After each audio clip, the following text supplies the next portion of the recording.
Oh my God! A shark just ate a helicopter. That's Jaws too. That's awesome. Like what the fuck? Yep, that's Yeah, then they That's Jaws kind 2. of tanked the series with Jaws 3, Jaws 3D and- yeah, and then Jaws the fucking the new millennium I and wasn't allowed to go to that. Hold on. I was kicked out of the neighborhood Oops. field trip. I was pissed about Oops. And it says episode 8. Fuck it. Something wrong every week. Oh well.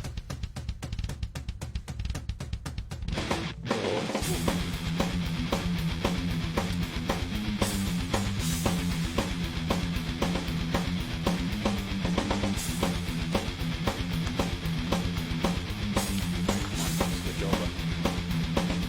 Ooh, there you go. Episode 8. Really episode 9.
Groovy.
Die, you son of a bitch.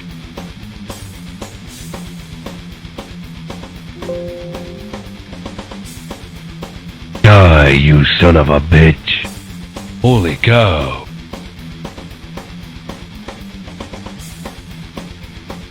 My name's Duke Nukem.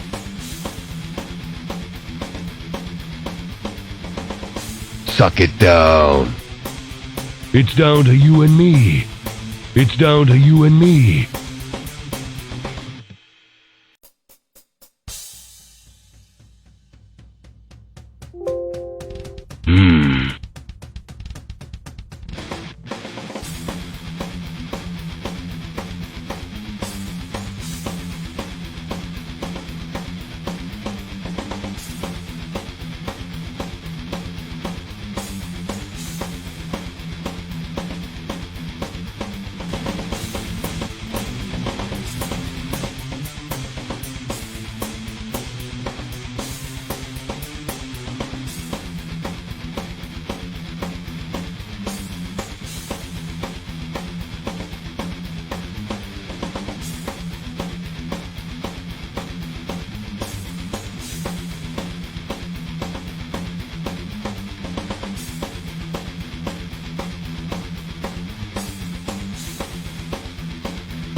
Hey, look at that.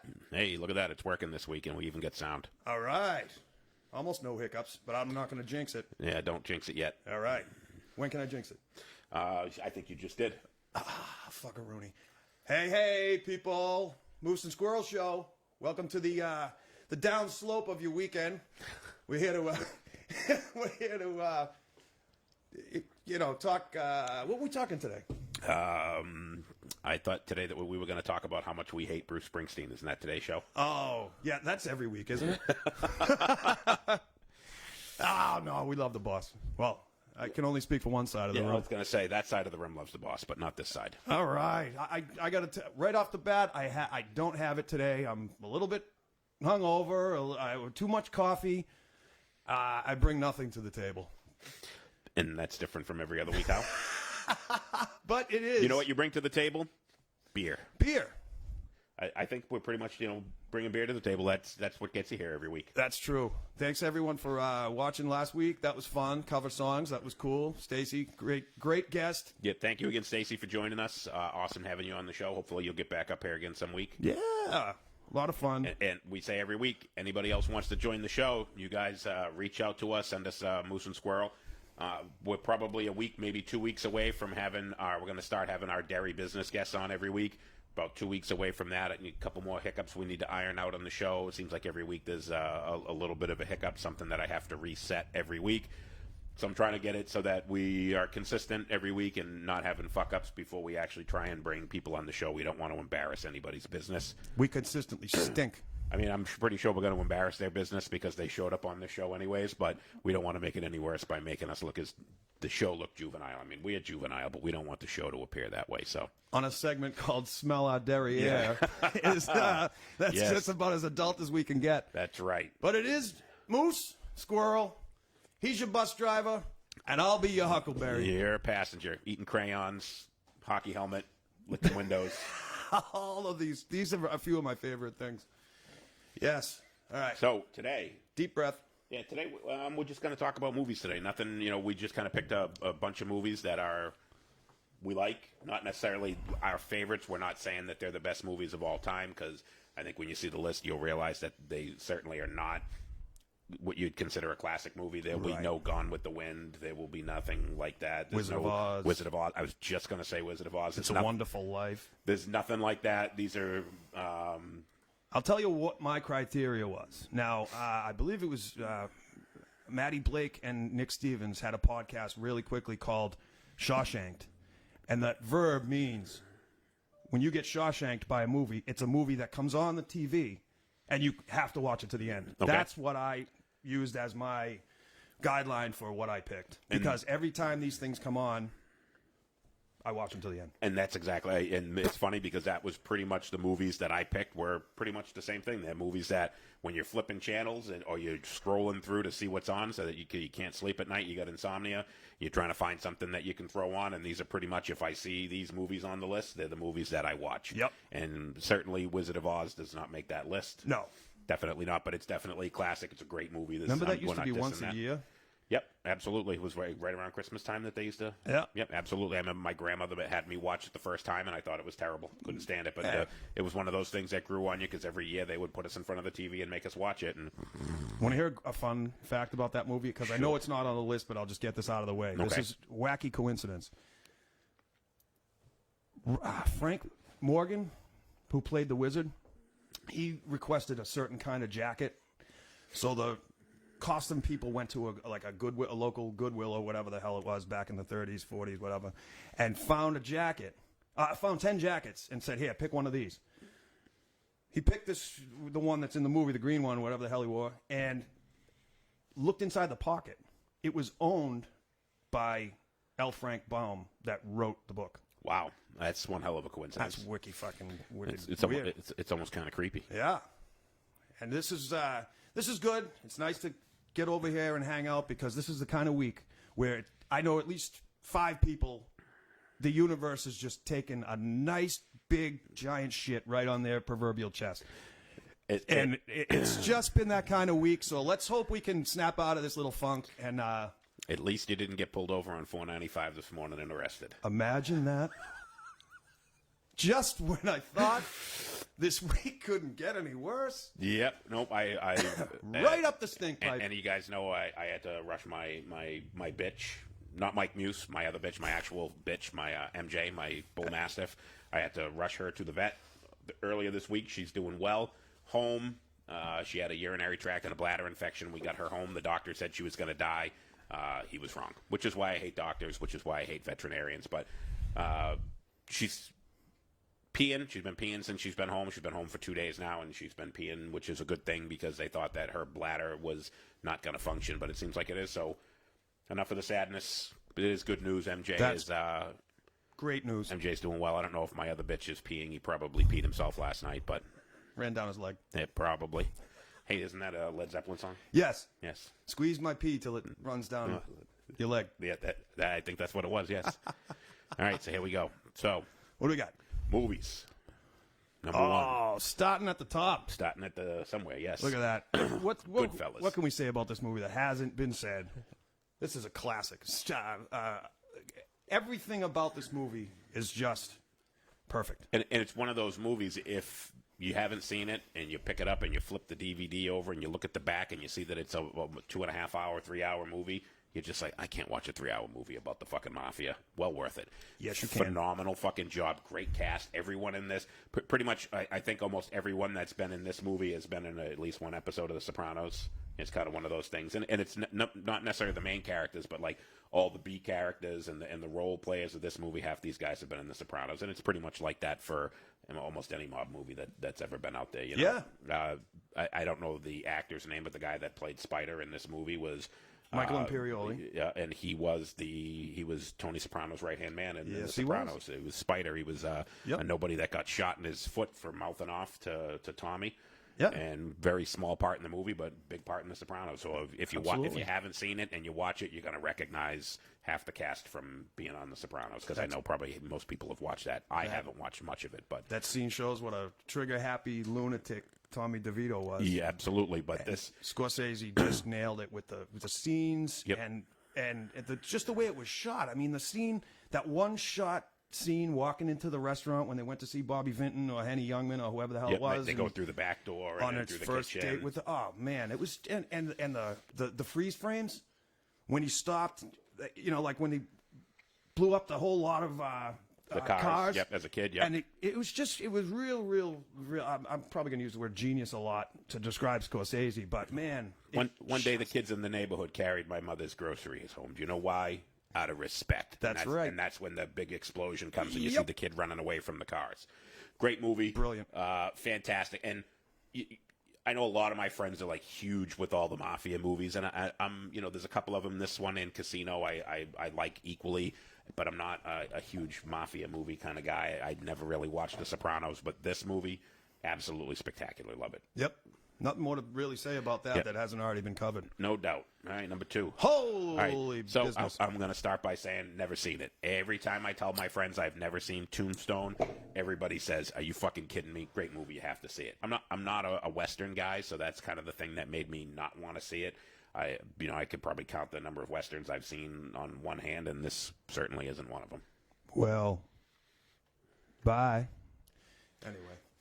Says the guy who slammed Pantera a couple weeks ago. Tombstone, great movie, great cast. You got Kurt Russell, you got Sam, what's his face.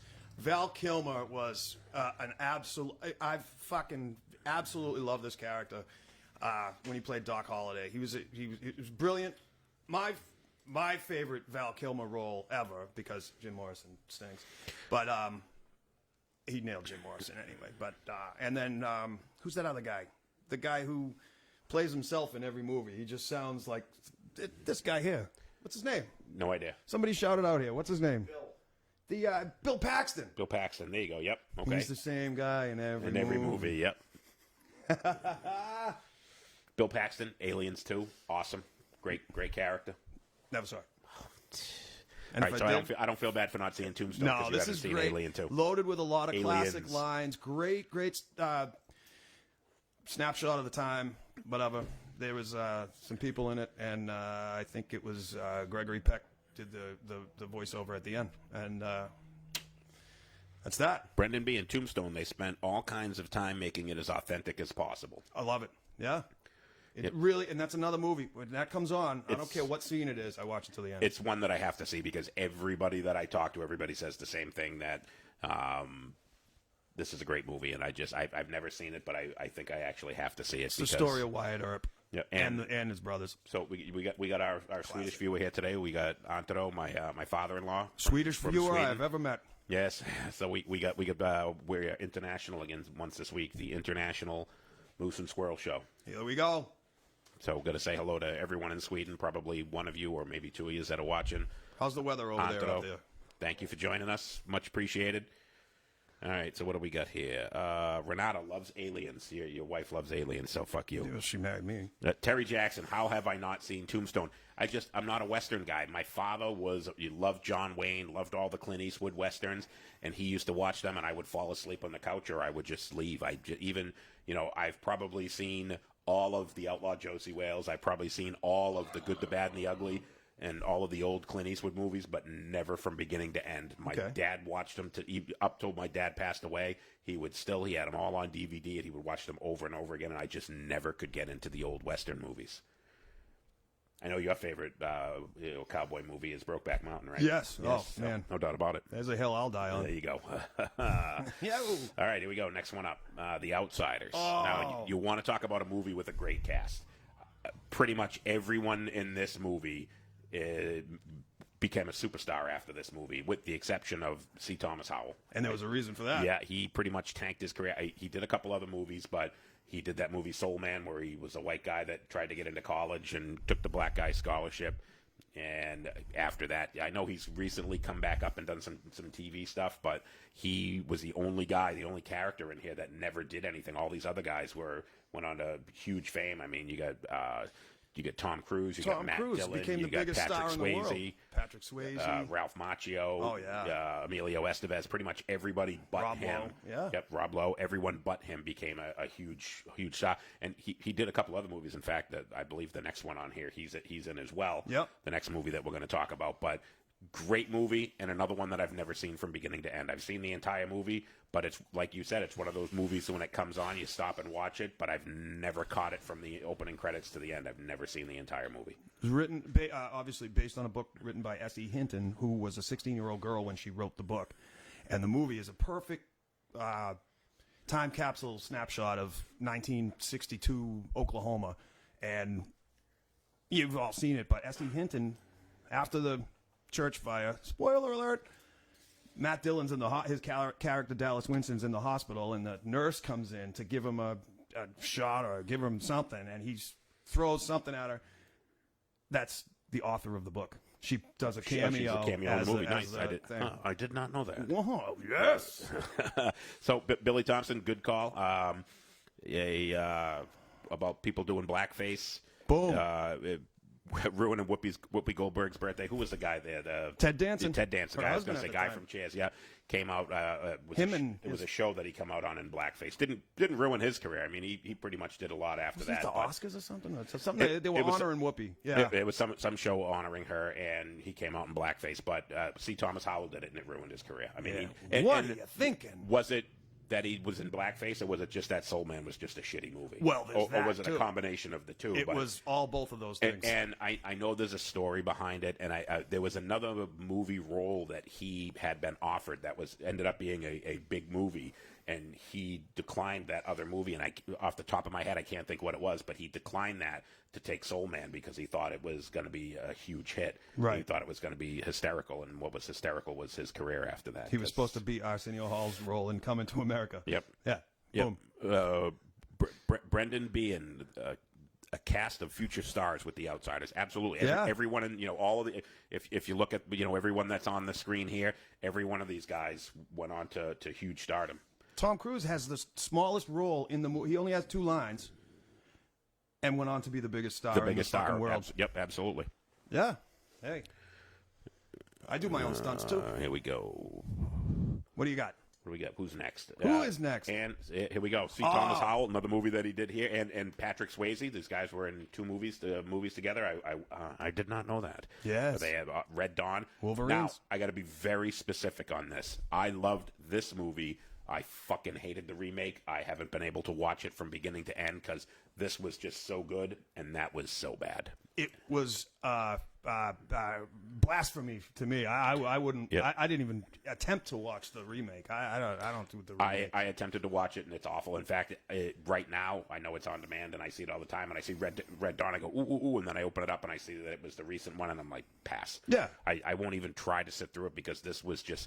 And remaking movies that were good back in the day, and you remake them, and I didn't see the original, I don't have a problem with that. One of my favorites that I didn't put on the list was Cape Fear, which was a remake. It was a Gregory Peck movie. Yep. I've never seen the original. 2 Gregory Peck references Yes, in one fucking in one show. day, absolutely. Holy hell, who knew that was coming?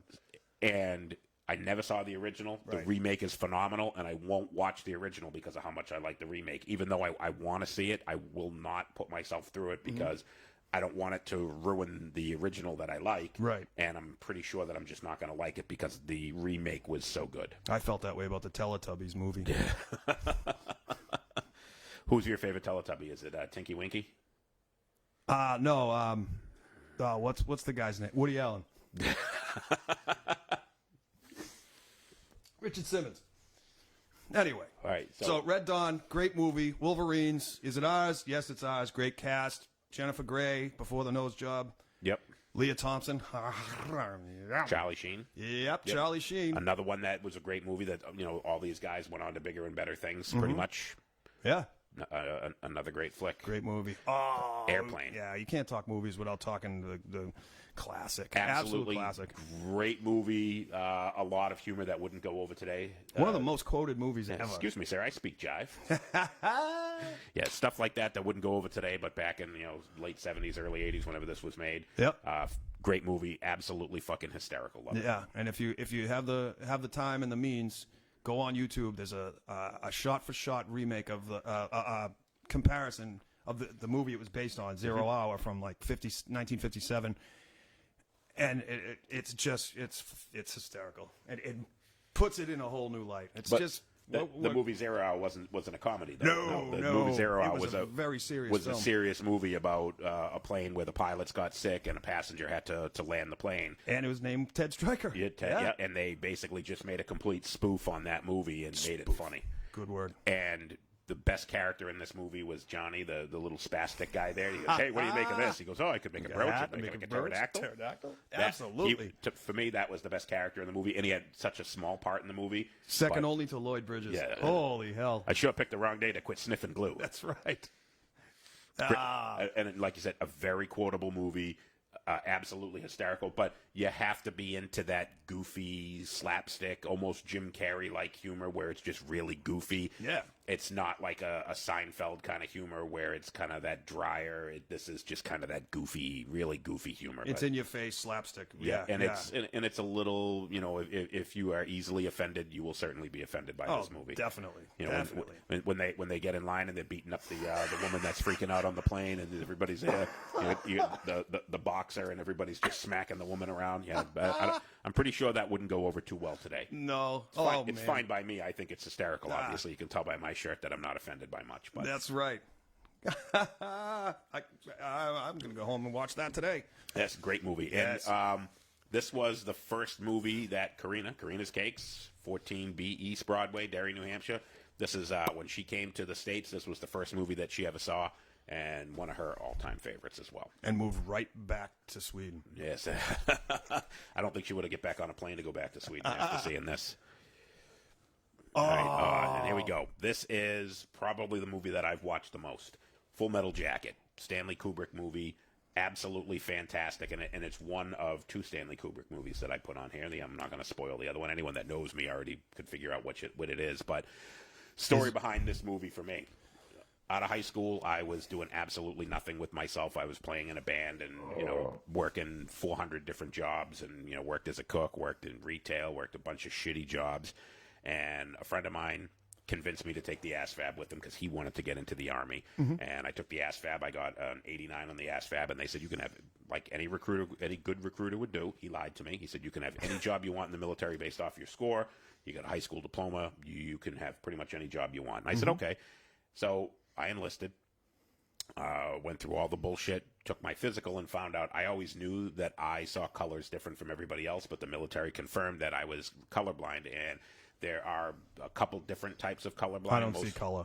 I'm woke. Most people, yeah. I don't see color. I'm woke. I'm woker than you. I'm the wokest. The wokiest. So most people, when they're colorblind, are 1 or 2 types of color. There is red-green colorblind and there's blue-red colorblind, which means you can't distinguish between those colors. Like colors. So if you've ever seen color on a spectrum, it goes from blue to red and from red to green, and most people have trouble distinguishing one of those areas. I was lucky enough that I am actually both blue-red and red-green colorblind, which is very unique. It's like 0.01% of the population has both.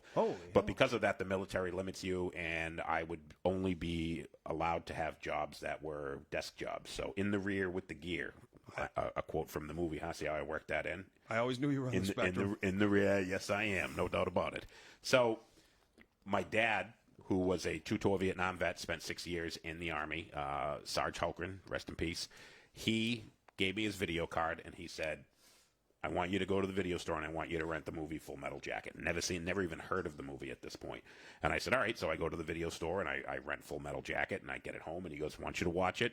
This movie, he said, they can't hit you anymore, but everything else in this was exactly what it was like when I went through boot camp. He's like, obviously, this is Marine boot camp. I went to Army boot camp, but it's the same exact thing. This is what you're going to experience. And when you're watching the movie, I just want you to remember one thing. You're Private Pile. And I watched the movie, and I loved it. And I still enlisted in the military. I was supposed to ship out in January It would have been just before my 21st birthday. I was supposed to ship out, and the day that I went in to ship out, they disqualified me for being overweight. It was during the Bill Clinton years, and they were cutting way back on the military.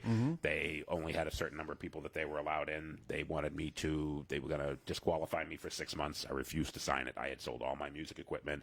I had cut my hair. I quit my job. I sold my car. I legitimately owned nothing but the clothes that I had. You were a fucking walking country song. Yeah, and I was ready to fucking go. Yeah. And they said, we're going to make you wait 6 months. And I said, no way. So I never went back. Yeah. So they went from TDYing me, which is a temporary disqualification, to PDY, which is a permanent disqualification, and permanent in the military is 1 year. But they came back after a year and said they wanted me to go. I had grown my hair back, bought music equipment, had a job, had a car, and said, fuck you, I'm not going. Yeah. So never ended up shipping out. But I actually did I was in the delayed entry program, so I did 6 months of reserve drills. I actually got paid by the Army for 6 months to do reserve drills at Hanscom Air Force Base. Nice. 351st General Hospital. Did my reserve drill for 6 months and then never went back. That was it. That was the end of it. But back to the movie anyways. Great movie. Absolutely loved it. Very quotable movie. And if you've ever watched it, it's almost like two movies in one. You get the basic training as the first half of the movie, and then when they get to war is the second half of the movie. Great. And it's like almost like watching two completely different movies. Same characters, but just almost like two different movies. It's like part one and part two all in one movie. Absolutely. Yeah, great. And it was absolutely love it. Loved everything about it. All the characters were great. They had a lot of different personalities, a lot of different characters.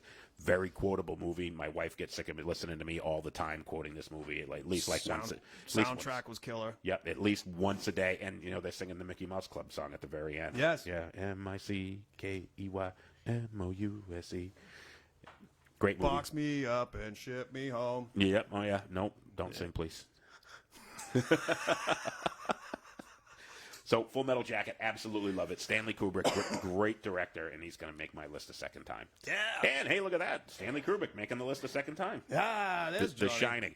Another story about my dad. I wanted to see this movie. It had come out. It had just come on HBO. We had cable, and it had come on, and I wanted to see it. And my father was like, nope, you're not going to watch it. Too scary. And I'm like, I want to watch it. And finally, he said, I'll tell you what. He had a box of books in the basement, and he went down and he had The Shining in paperback, and he had read the book, and he said, if you read the book, I'll let you watch the movie. So I read the book. Deal. And he says, okay, great. So I read the book, and then I watched the movie, and I said, why'd you have me read this book to watch that movie? It's not the same thing. It was so different from the book, and I mean, you could see a lot of the similarities, but it was so completely different with the book versus the movie, so much so that it's the fucking guy who wrote the fucking Stephen King. Stephen King, there you go. He has a little bit of mental block. He hated the movie. He watched it. He got up and he walked out during the preview of it, and he said he fucking hated it because it was so different from the book. But I absolutely love it. It's 3 hours of watching somebody just go fucking completely insane and try and murder his family. I mean, it doesn't take me 3 hours to go completely insane and want to murder my family. But We've all been there. We all got. I mean, come on. You get to see it unravel right before your eyes. And another very quotable movie. Absolutely love this fucking movie. I mean, you get to watch somebody take a fucking axe to the belly. Where else are you going to see that? Home Depot on a bad day. Very true. Well, but another Stanley Kubrick movie. My last Stanley Kubrick movie in here. But love it. One of those movies that I watch it anytime that it's on, and another movie that no one else in my family will watch with me. But what about Apocalypse sometime in the future? Is that sometime at a date to be determined? Is that a Kubrick? Was that Stanley Kubrick that did Apocalypse Now? I don't know. I know he did a 2001: A Space Odyssey was his. Doctor Strangelove was him. I don't know that he did Apocalypse Now. He may have. Dr. Feelgood. Somebody let us know. All right, let's check out some comments here. All right, what do you got?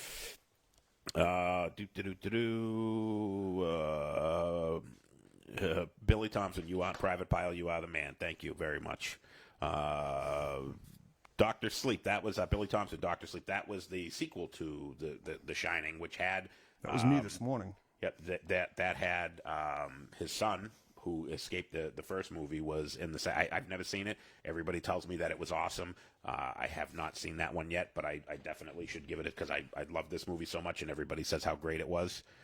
A feel-good film. Here we go. I'm scrolling back here to get some comments because I didn't look. Scroll away. While we're scrolling. Terry Jackson, remake was awful. That is putting it politely. I'm assuming you're talking about Red Dawn, and yes, we would agree with you. Brendan Behan, just like the remake of Point Break, another fucking movie that I would never fucking see. Point Break, great movie. Yeah. Awesome movie. Absolutely will not No watch reason the to remake it. Why? Yep. Imagine making, and it's not even that long ago that it came out. Imagine remaking Ferris Bueller's Day Off. I mean, what would be the fucking purpose of that? Making it better because it sucked. Oh, it was Brendan, Francis Ford Coppola was The Apocalypse Outsiders. Now. Oh, Apocalypse yeah. Now. Yeah. Yes. Apocalypse had a date to be determined. Doesn't have to be right now. Apocalypse in 3 to 5 business days. Oh, hey, while you're down there. I'm gonna drop my lighter more often. Brokeback Mountain. All right, so here we go. All right, next movie, Armageddon. I'm getting sick of seeing this guy's face. And this is one that you have been very vocal about not liking. Nah, it's not for me. Not for you. You don't want to watch the world almost end. It's one of those movies where when the Watch rock I lived it. it's one of those when the asteroid gets close to Earth, if you just shut it off and then pretend the asteroid hit Earth and we're all dead. It's a fucking great movie. My dad had asteroids. Sometimes you can't even sit on the toilet.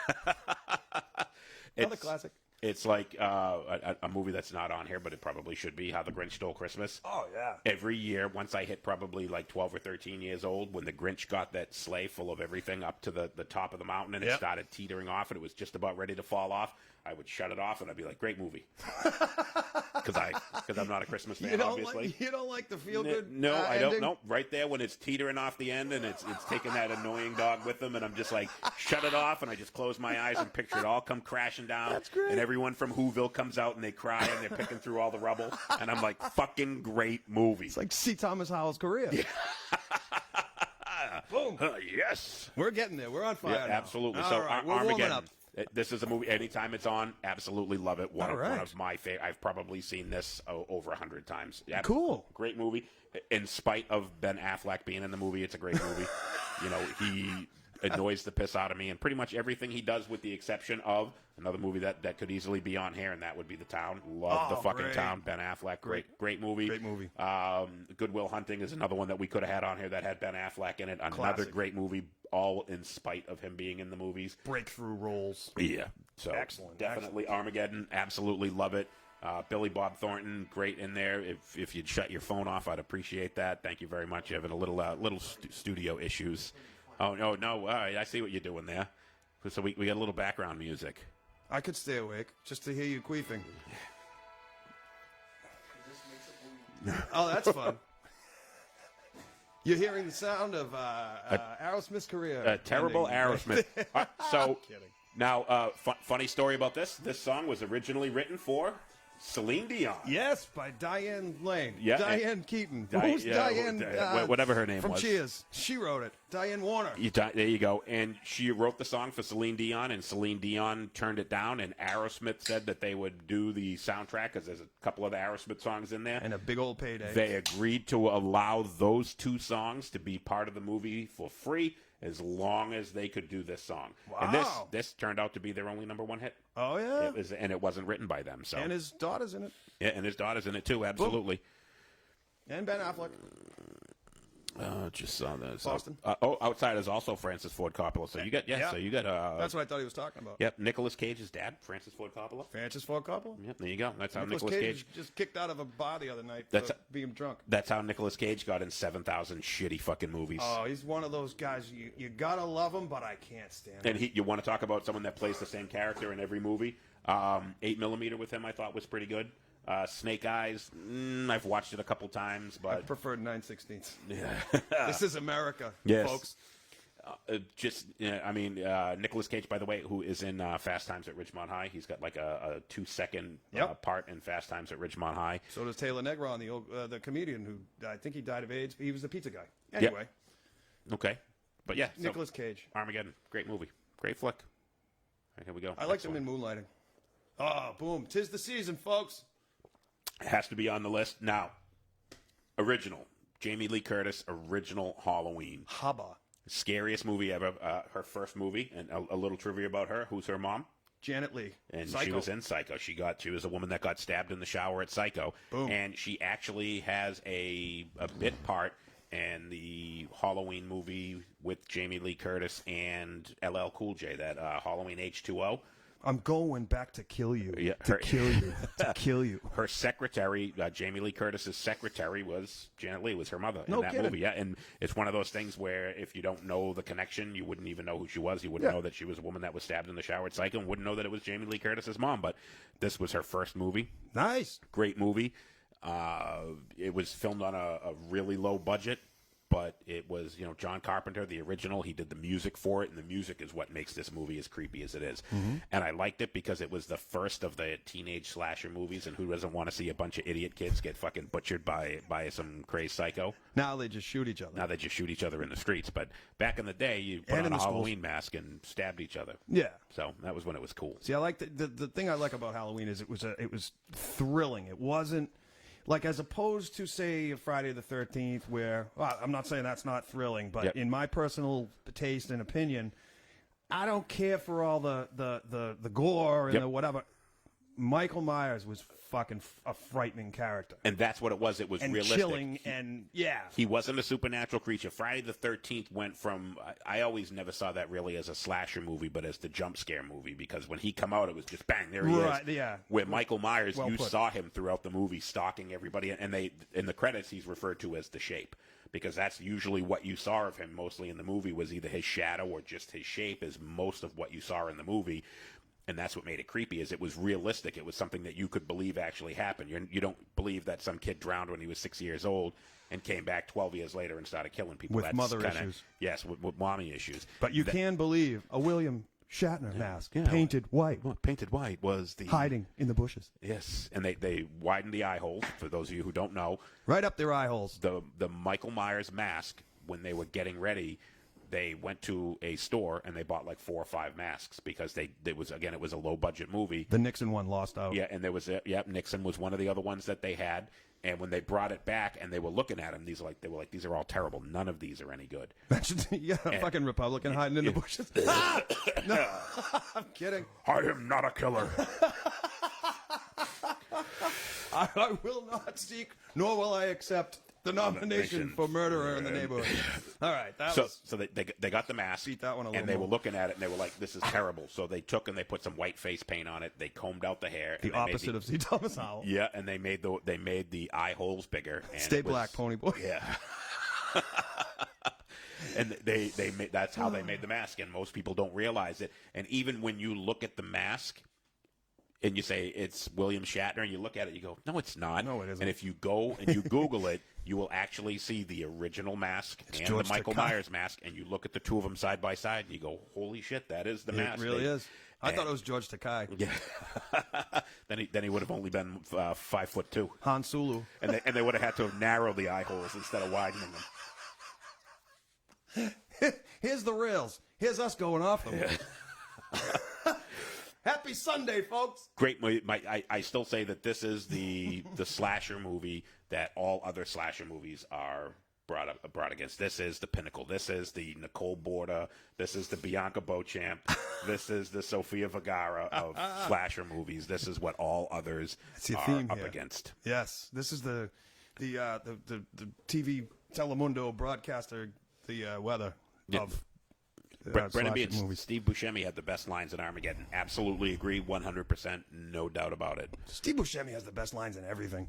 Brendan, Michael Myers' mask was an inside-out Captain Kirk mask. I don't know that they took, because the hair was on the outside, so they would have had to have moved the hair, but I know it was definitely a Captain Kirk mask, no doubt about it. Mm-hmm.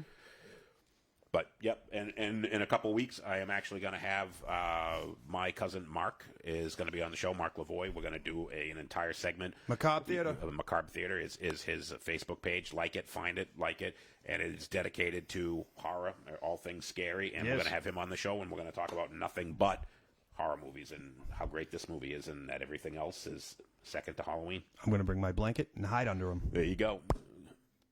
All right, and I cheated. So usually every week when we're told to put together a list, you go off the rails and you never do what we're supposed to do. So I cheated this week. Fuck it up somehow. I cheated this week, and I actually went and I picked 5 movies, as one of my movies because I absolutely love all of the Jason Bourne movies. Every one of them I think is great, including the one with Jeremy Renner, which got a lot of shit because it didn't include Matt Damon's character. It didn't have Jason Bourne in it, but they did a fantastic job on it. There's supposed to be a sequel to that. Jeremy Renner coming back. There's supposed to be another one. And what what I've heard is they're going to bring Jeremy Renner back to do a second one with him, and then they're going to do a third one where Jason Bourne and Jeremy Renner actually are in the same movie, so that they can kind of bring the two movies together. But absolutely love these movies. Loved them all. Great chase scenes, great fight scenes, great shootouts, a lot of just really good action, and just a really clever series that doesn't get boring. The action just keeps right on going. And if you've seen the first three movies, you know it's just a continuance, one to the other, and it's just, it plays right out. Awesome. In fact, usually if I'm stuck home, if I'm sick, I get strep throat or whatever, and I have to stay home, I grab the Bourne movies and I watch them, from 1 all the way through 5. Love Cool. them. Great movies. I know you probably haven't seen these because they're good movies. I've seen them in pieces. Yeah, but I really have nothing to add on that. But I will take your word for it, and because clearly, if you're going to watch all 5 Matt Damon movies in a row, you must really love them. Oh, and I have to back up a bit here. Admirable. Because a comment that Brendan made, Brendan being the slow-walking Halloween killer. First Halloween, great. The sequel, I thought was really good for a sequel, and it's basically a continuance of the first movie. The third Halloween movie that didn't include Michael Myers with the masks and all that silly shit where they were putting the kids in front of the TV and making bugs and snakes come out of their mouth was just fucking stupid. Oh, I thought you were talking about the pandemic last year. Yeah. Then they did 4, 5, 6, however many movies they did. The first 2 were great. The remakes that Rob Zombie did was so fucking terrible, and I know a lot of my friends like them, but I'm sorry. They were just absolutely fucking awful. The 2 remakes were trash. So I didn't miss anything. Nope. H2O, the one where he come back after 20 years, was watchable. The one with LL Cool J. That one there I thought was watchable. The one that they did with Busta Rhymes, where they had everything was the big hype with the Halloween movies, where everything was the reality TV shows, and they had the kids that had to stay in the house, and he came back to the house the night they were doing the show with Busta Rhymes was fucking stupid. Then they did the Jewish one in Crown Heights with starring Busta Hyman. Remember that one? No, I don't think I've seen that one. Oh. No, that's definitely not on my list. Okay. I think that one's on YouTube, YouPorn, isn't it? Busta Hyman. Yeah. Yes. Yes. Busta Hyman. Busta Hyman. Yes. That's why I'm wearing the BG shirt. There you go. In honor of, because we're doing movies, in honor of the greatest movie soundtrack ever, one of the greatest movie soundtrack ever, produced by the Bee Gees, was Saturday Night Beaver. I mean, Fever. The other one. The Yes. one without the bush. Saturday Night Fever, yes. So, 2 years ago, 2018, they did a remake of Halloween where they brought Jamie Lee Curtis back. I thought that was fantastic. In 2 weeks, we are going to have Halloween Kills, which is the sequel to that movie. I can't fucking wait to see that. And then Halloween Ends. So Jamie Lee Curtis agreed to sign up and come back to redo these movies as long as it was a trilogy. They were going to do 3 movies, and at the end, there had to be no question that Michael Myers was dead, and she gets to kill him. So the end of the 3rd movie. So, and by the way, that's fun. Halloween Kills, which is the one that's coming out in 2 weeks, and then Halloween Ends. That's when I shut my porch light off and go to bed. They've both already been filmed. And they were supposed to be released last year and this year, but because of the pandemic, they delayed the release. So Halloween Kills comes out this year, comes out in 2 weeks, October 15th. So if you want to know where I'll be on October 15th, I'll be watching that movie probably a couple times because it's on Peacock TV, which is a free TV service that you can get online and you can stream it. The movie's going to be released on that at the same day it's released in the theater, and I will probably watch it like 3 times that day. No matter how bad it is, I'll just watch it 3 times just because it looks really good, all the previews that they're showing. And then next year, on October 15th, they're releasing Halloween Ends, and they say it is, without a doubt, putting an end to, there'll be no more Halloween, no more Michael Myers, nothing. Granted, that's probably kind of like the Kiss Farewell Tour where it just keeps coming back. Yes. So, but allegedly, it's not even COVID could stop them. If there was somebody that you wish would get COVID, it would be Gene Simmons. He did, Yes. and then they're still playing. Yeah. So but that's like like you said, if it's gonna be dog shit on Peacock, you'll watch it anyway. It's like the end of the night, finding a Bud Light in the back of the fridge. You're like, fuck it, I'll drink it. Brendan says that he works at Universal Studios and they have a Bourne theater show. Do not come and see it. Apparently, that's pretty terrible. So, So if I ever get down to Universal Studios, I will not go see the Bourne theater show. I'm gonna put that on my to not do list. Not do list. Nice. Thanks for the tip. All right. Here we go. All right. Let's roll up our foreskin and get into this one. The last one on my list is Jaws. I've probably seen this next to Full Metal Jacket. I've probably seen this the most. Great movie, great cast. And again, you're talking about that tension and that build-up and that anxiety you get from watching the movie. Yep. This movie made millions of people never want to swim in the ocean again. Because it's real. Ever, because there's that much intensity to the movie. And I know a lot of people would not want to swim in the ocean because they saw this movie. I lived on a beach when I saw this movie when I was a kid, and yeah, you can keep that. Another great quotable movie, Quint. Probably Quint, my favorite character in the movie. Great. Especially when he gets eaten by the shark. He's like, I'd never put on the life jacket, and then he didn't need the life jacket. Nope. Got chewed in half by the shark. Yep. Great movie, love it, and it's one of those movies when it comes on, I can watch the entire thing, beginning to end. Yep. Love it. Seen it next to Full Metal Jacket, probably the movie that I've seen the most. Great. Awesome movie. Yeah, excellent. But I can't believe we fucking 43 minutes and we pissed through. How the hell did we do that? Yep. We're on fire. Brendan, when I was a kid, I wouldn't take a bath and scared to sit on the toilet. I thought Jaws would come up the sewer pipe. I didn't understand physics then. Ocean life. That's awesome. Well, granted, Brendan grew up in Lynn with me, so you'd be surprised at what comes up through the sewer pipes in Lynn. Just pretty sure a 25-foot thresher shark a great white shark is not going to make it up. But it is Lynn, so you never know. Anything's possible. Anything is possible to come up a sewer pipe in Lynn. No doubt about it. But yeah, awesome movie. Loved it. Loved it. So those are the ones that we put together on the list here. Mm-hmm. So now I'm gonna change screens here and go. Good list. Of course, how I put it together. What do you think? So now we're gonna go back here. We're gonna get rid of that and get back to the page with our sponsors. And while we do that, we're going to talk about Third Floor Guitars, Malden, Massachusetts. Facebook.com/Third Floor Guitars. Set up, repair, customize. Dominic Frizzi is your man. If you have a stringed instrument that needs a little love, you get worn frets, you get old strings, and you've got, take a look at your bridge. Is your bridge all right? Is your bridge all right? Take a look at your nut. How's your nut? Is your nut not looking so good? Bring your nut to Dom, and he will hook you up. Dom will polish your nut. Polishing nuts is what he does. Absolutely. On a daily basis. Yes, sir. Everything I do is on a daily basis. If you know anyone that owns any stringed instruments, I don't know anyone that owns any stringed instruments. Nope. Do you? Nope. Especially the colorblind. This one's the green guitar right here. That one sounds like it might be out of tune. Dom, can you come tune my guitar? The blue one right here. It's out of tune. Yes. Look at the nut. Any guitars? Fender, Gibson, Ibanez, Jackson, Jackson, Mosrite, Jackson, Gretsch, Jackson, Charvel. Yep, acoustic, electric, bass, Epiphone, does them all. Takamine. Whatever you got, whatever you need for work done on it, you want to replace your pickups, you just want it restringed, set up, Sulu, cleaned up. You want to Yamaha. replace your bridge. He loves doing Floyd Rose. I know it's like his favorite. Seymour Duncan Blackouts and Floyd Rose, baby. Boom. Bing, done. All right, Third Floor Guitars. Hancock Street, Malden. All right, bad movies. Trick or Treat. Wasn't that the Kiss movie? Speaking of fucking hate and Kiss, wasn't that the Kiss movie, the Trick or Treat? Worst movie of all time was Kiss Meets the Phantom of the Park. There you go. Well, I knew there was it should have been Kiss Meets the End of their career. Yeah, that was fucking awful.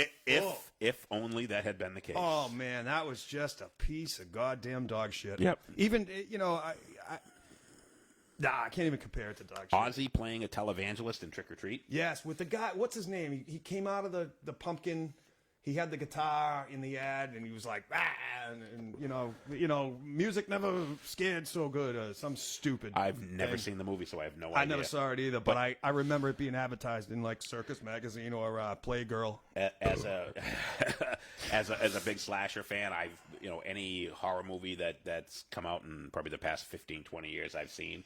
And if you've ever seen the movie Jeepers Creepers, oh my God, is it fucking terrible? Please don't watch it. There's actually 3 of them. They've made 3, and they progressively get.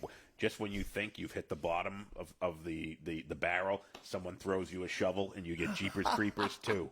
And then somebody brings in a backhoe, and you get Jeepers Creepers 3. Fucking 3 awful, awful, awful movies. And sad to say, I've actually watched the first one like 3 or 4 times because everybody kept saying how great of a movie it was. And I'm like, maybe, sometimes there are movies, Pulp Fiction is an example. I watched Pulp Fiction the first time and I didn't like it.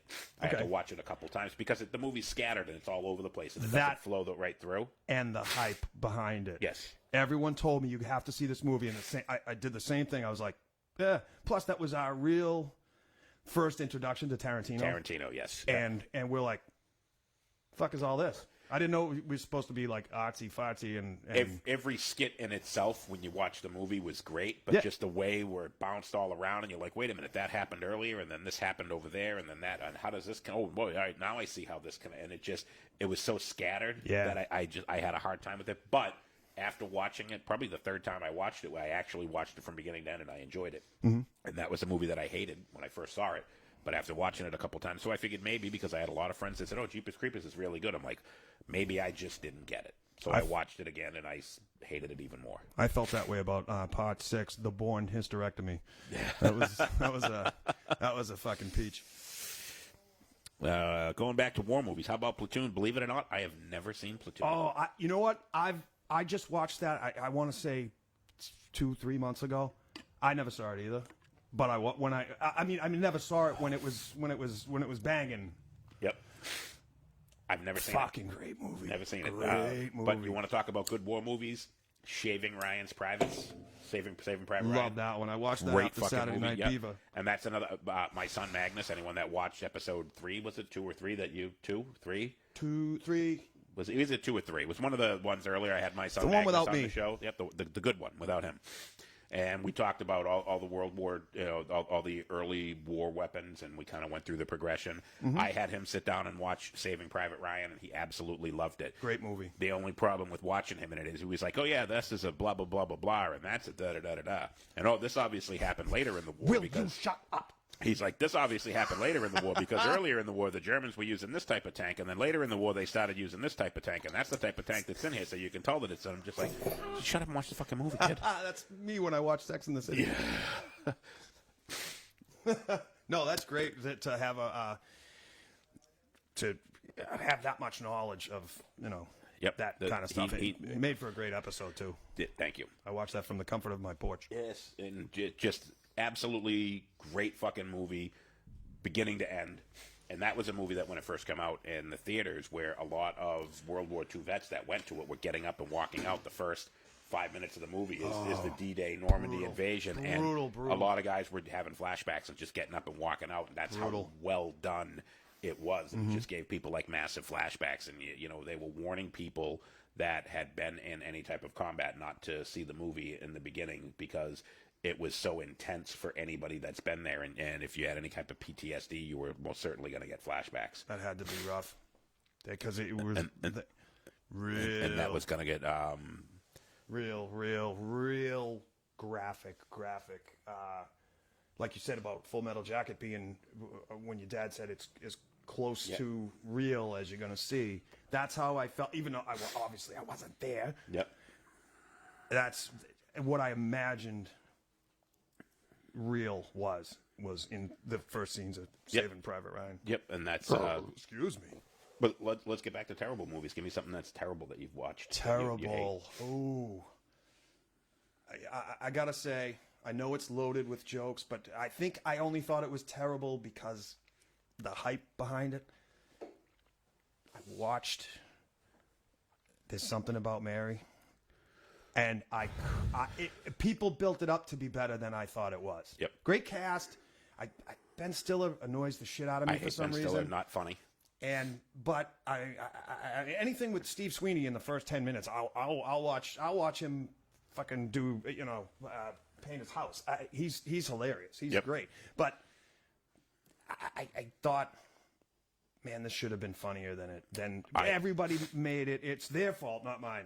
That's a good deflection. And I think that's a movie that was kind of funny, but not hilariously funny. Right. It's one of those things where you look at it, you go, oh, that was pretty clever. Oh, that's kind of funny. I think people had already told me the punchlines to most of the, the gags, and I'm like, oh, here comes the setup for this, and that's what, fucking fuckface said. So I'm going to throw two movies out there, and I know our co-host from last week is going to hate me for mentioning these two movies, because when I talked to her, and she goes, oh, you're doing movies? Here, let me give you my favorite movies. And she posted them on the link when we said we were going to talk about this. Oh. And they're two movies that I have tried watching several times that I hate. And much like Ben Stiller is not funny, Will Ferrell is not funny.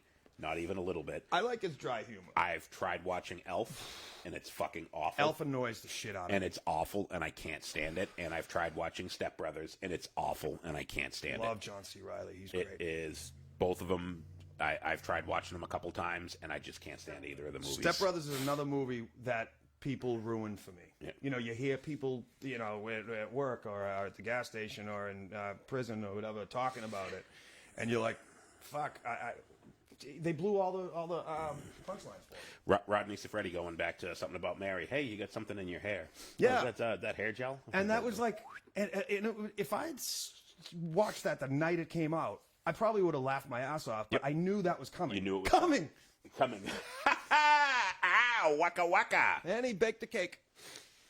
That was sperm, folks. And I think a lot of the problem is when movies like that are coming out and they hype them up. Whenever you see the previews, they're showing you the best parts of the movie, and then when you watch the movie, there's nothing new for you to laugh at, and it ruins it for you. And it's just like, I've seen all the funny parts already. I didn't need to see the movie. The old lady with the AIDS or the skin cancer, or which is the one you get in Florida? I always get it's Leatherface. Yes. Yes. Speaking of Leatherface, Texas Chainsaw Massacre. October 17th. Texas Chainsaw Massacre. Great fucking movie. Macabre Theater. Yep. We'll be talking about that. Original Texas Chainsaw Massacre. Great movie. Great song by the Ramones. The two remakes that they did with Arlie Ermey as the sheriff. I loved both of those. The Texas Chainsaw Massacre is a really unique one because there were two different production companies that owned the rights to the Texas Chainsaw Massacre. So if you watch there's a whole bunch of different Texas Chainsaw movies. There's actually two different families that are the Texas Chainsaw Killers. There's the Sawyers, which was the original, and then when they did the remake, it was the Hewitt family. Oh, I thought it was Black and Decker family. Nope, it was not. No, it definitely was not. Hatfields McCoys? Yeah, nope, definitely not. The Strange Life of Dr. Zhivago? But there are two separate families. If you try to watch them all together, they don't make sense because they don't timeline. But there's the Hewitt family, which was the Arlie Ermey remakes, and then there was the Sawyer family, which is basically all of the other movies, including the last two remakes they did of the Sawyer family. The first two were the Sawyer family. The third one where they made him a cross-dresser, and that was one that had Matthew McConaughey in it and Renee Zellweger. They were in a Texas Chainsaw movie, those two. The anteater and the stoner guy? Yeah. The Lincoln commercial guy? Yeah, exactly. Is it all right. Yeah, the Montagues? Yeah. Is it the Hatfields and the Montagues? East versus West? South versus North? That's one that's just completely confusing as all hell because they had two separate families. I'm already lost. When they did the remake of them, the ones with Arlie Ermey as the sheriff, it was the Hewitt family. So it was completely 100% separate from the original Sawyer family. So the Sawyer family one was the original one, the very first one, the Tobe Hooper movie. Texas Chainsaw. Yeah, there you go. So that was those were the first ones, and then the remakes were all the Hewitt family. So just confusing if you try to watch them. I prefer the Hewitt family ones. Those were to me were the better ones. With Jennifer Love and Hewitt. No, it wasn't Jennifer Love Hewitt. It was the fuck was her name? Not Jennifer Love Hewitt. Jessica Biel. Jessica Biel. And by the way, if you ever want to see Jessica Biel's absolutely perfect ass and a nice tight pair of jeans, you have to watch the Texas Chainsaw Massacre remake, the first one that I'm talking about, because you get an absolutely great shot of her bum in a nice tight pair of jeans. It's worth watching just for that. Biel. If you are a fan of Jessica Biel's bum, you have to watch it just so that you can see that. Beal It's or worth- no Beal. It's worth it. Absolutely. Hey, I just thought of something. Law, lawyer, saw, Sawyer. There you go. Wow. Imagine that. Holy right. shitballs. Brendan with an absolutely great one, and this is another one that's a trilogy. Is Silence of the Lambs. Thriller. Great. Now Really? again, hold on. Another movie that the first time I saw it, I hated it. I did not like the Silence of the Lambs the first time I saw it. Yep, I was I'm just right like, there with you. I'm not a fan, and everybody was just raving Overhyped. about how great it was. And I saw it the second time, and I liked it. I'm like, hey, you know what? It's not that bad. And now it's a movie that I've probably seen 50 times. And then there was Hannibal, which was the second one, and then there was the Red Dragon, which was the third one. Mm-hmm. The only problem that I necessarily had with any of the remakes is they all included the fucking main character's name. I can't even think of her name. Not Hannibal Lecter. The Jodie Foster's character. Yeah. Jodie Foster was only in the first one, and they had a different person playing her character in the other two movies, See, that stinks. which kind of made it. And actually, I'm sorry, one of them she was not even in the third one. That was the one that had See Thomas Howell. no. See, Thomas Howell didn't play in anything. Janet Leigh. No. The third one was who's the fucking guy there? That's Mr. Black in the fucking movie there. Fucking See Thomas Howell. come on, man. He's the wolf in Pulp Fiction. The wolf. Harvey Keitel.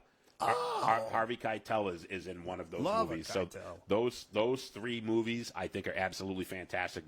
All three I can watch over and over again. But Silence of the Lambs, first time I saw it, I didn't like it. I didn't either. Nope, wasn't a fan. I And thought when they were in that mental home, when she first goes to visit him and the guy throws his semen in her face, Hannibal is in whatever. He can't get through the bars to eat your face. Yeah. But the guy who throws sperm is Right. not behind plexiglass. well, what would you rather have, somebody eat your face or throw a load of jizz in your face? Well, seeing as I've never had someone eat my face. Spider-Man. That answers that question. But yeah, all three of those movies, all three of them are fantastic. Absolutely love all three of them. Great movies. Yeah. Silence. But again, Yeah, it's good. Didn't like when I first saw it, was a movie that I didn't like. Another movie, and this is a guy that's made a whole bunch of movies, is M. Night Shyamalan movies. When I first saw The Sixth Sense with Bruce Willis, Great. I watched it with my wife. We went to see it in the movie theater, and the movie it was right near the end of the movie, and I was so disappointed in the movie that I stood up and I said, let's go, this is fucking terrible. Really? And it was the scene where he went to his house at the very end of the movie, and his wife was watching the video at the end of the movie and was watching their wedding video. Oh. And she was laying on the couch, and she had fallen asleep, and her hand kind of fell, and his wedding ring rolled across the floor. And I'm standing there in the movie theater watching the wedding ring roll across the floor, and I went... And I sat back down, and I turned and I looked at Karina, and she's like, holy shit.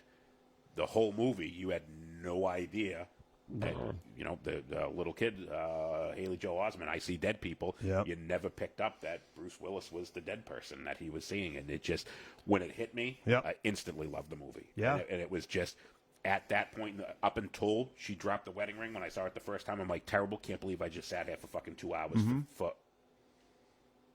And, yeah. wait a And minute.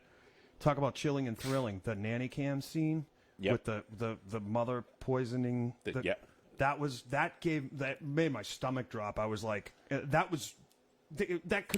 really happens, So it wasn't like, oh, this is just fucking interstellar space shooting. Munchausen syndrome by proxy. By proxy, Yep, yes. And people harming their kids so that they get attention. Absolutely.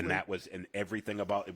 I've watched that movie, 24 times, 36 times, and it just, the first time I watched it, up until the very end, I was like, this is fucking terrible. Let's get out of here. And I had no idea that it was Donnie Wahlberg in the mirror in the beginning. Yep. Until his scene was almost over. I'm like, oh, Jesus, that's Donnie Wahlberg. It was like 5 years after the movie had come out. Yeah. When I forget he was in, you know what he was in? He was in Saw 2, another franchise that I absolutely love. Mm-hmm. And he was in that, and I'm like, oh yeah, he this is his first movie role. And one of my friends says, oh no, he was in The Sixth Sense with Bruce Willis. And I'm like, no, he fucking wasn't. And they're like, yes, he was. And I'm like, and I go to imdb.com and I looked, and I'm like, and then I had to go back and rewatch the movie, and I'm like, he was so just like skinny and anorexic and just played the part, and you had no idea that it was him. He had the right stuff. Yes.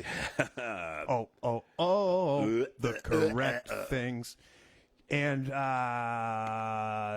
speaking of The Sixth Sense and other films I saw in the theater, and thrillers and suspenseful and a twist at the end, The Others with Nicole Kidman. Never saw it. Oh, same thing. You find out at the end, they're living in this mansion, blah, blah, blah. At the end, you find out they're the dead ones.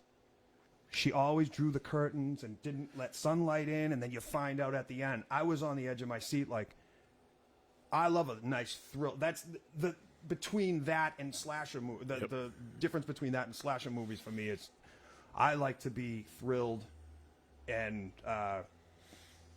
suspense. Yep. Jodie Foster's character was Clarice Starling. Clarice Starling, yes. I don't know why we couldn't think of that. Thank you, Brendan. Agent Clarice. Brendan, who's the unofficial producer of our show, that helps us whenever we can't fucking think of anything and corrects our mistakes. He is Thank Google you, Brendan. personified. Absolutely. Yep, no doubt. Give that a Brendan. But have you seen any of the other M. Night Shyamalan movies? There was Unbreakable with Bruce Willis.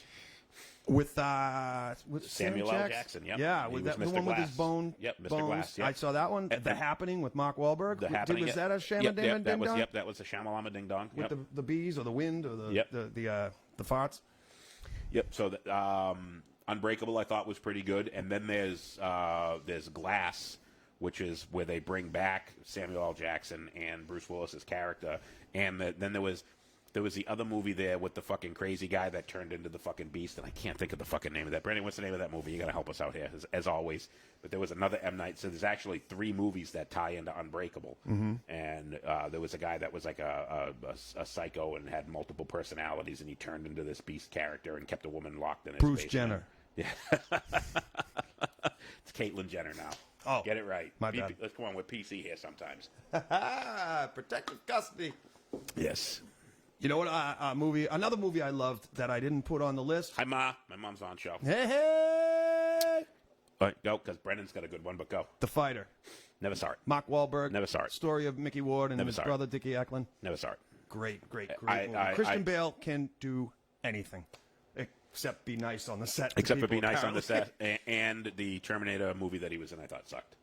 I didn't see that because I Terminator movies, stupid. Great. Love the franchise. First one. The first one, phenomenal. Second one, really good. Third one, okay, still really good. A James Cameron joint. Yeah, and everything that they've done since then, awful. But Brendan hit on one, which is one of my... Gangs of New York. Nope. One of my movies that's probably near the top of my list is Law Abiding Citizen. That's the story of my life. Yeah, there you go. So it's that was... Yeah, Karina, you got it right. Split. Split was the other M. Night Shyamalan movie that tied in with Unbreakable and Glass. Was that the bowling movie? No. 710? James McAvoy was the beast in Glass, yes. And also in Split. Law-abiding citizen, Clive was the fucking hero. The only thing British that I guy. did not like about Law-abiding citizen is that's a movie that they should have and could have made a sequel to, but they killed him at the end, and that was with as brilliant and as clever as he was, to get done in like that at the end was terrible. The rest of the movie, I watch it all the time, and it's one of those movies I can't get enough of. I absolutely love Law-Abiding Citizen. Have you seen it? Oh, you got to see it. I will. So, real quick synopsis of the movie: he was an ex-CIA guy, and he was a thinker. He was one of those guys where he didn't actually go out and go on missions, but he would come up with all these clever ways to kill people without being in the room with them. So he was like this super He had an brain. alibi. Yeah, he was this super brain. No, he would basically say, "Here, take this, and this is what you can use to kill the guy." Oh. And so he would made all these little tinkers and inventions and stuff like that he did. Okay. And he had retired. He had wife and kids, and 2 guys break into his house. They rape and murder his wife and kill his kid. He gets knocked out during it. Him and his wife both get stabbed, and he survives. Wife dies. So home invasion. Yep. The 2 guys. The guy who raped and murdered his wife and murdered his kid, he rats on the guy that was just burglarizing the house. Jamie Foxx in the movie, he plays the prosecutor. It happens in the city of Philadelphia. Oh. And Jamie Foxx says, "Hey, this guy's going to rat on the other guy. The guy's going to rat on is going to get the death penalty, and the guy who committed all the murders and everything is going to do 5 years and get out."